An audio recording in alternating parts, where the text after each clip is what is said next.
Your CNOS Health Watch on Siouxland News.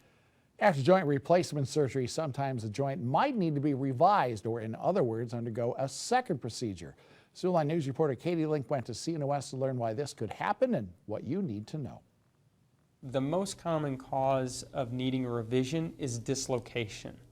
Patients continue to pop their hip out of place and they end up going to the emergency department numerous times in order to have their joint relocated.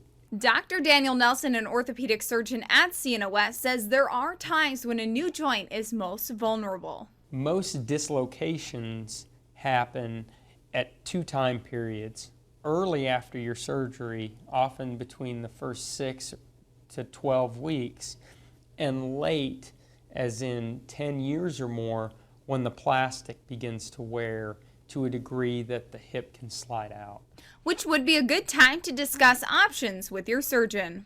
Therapy and bracing might be able to help them, but in most cases they require a repeat surgery. There are a few things that can cause issues with a new joint. Patients that had a joint replacement done initially and it wasn't done very well, A very small percentage will need the joint cleaned out or replaced because of infection. because most of the infections happen during surgery, it just doesn't present for 6 to 8 weeks afterwards. Eventually, the joint will begin to wear out. The third kind, the patients that their ligaments stretched out or their implant became loose from the bone, is usually several years down the road. Which means you can get several years of use out of your new joint. For Siouxland News, I'm Katie Link.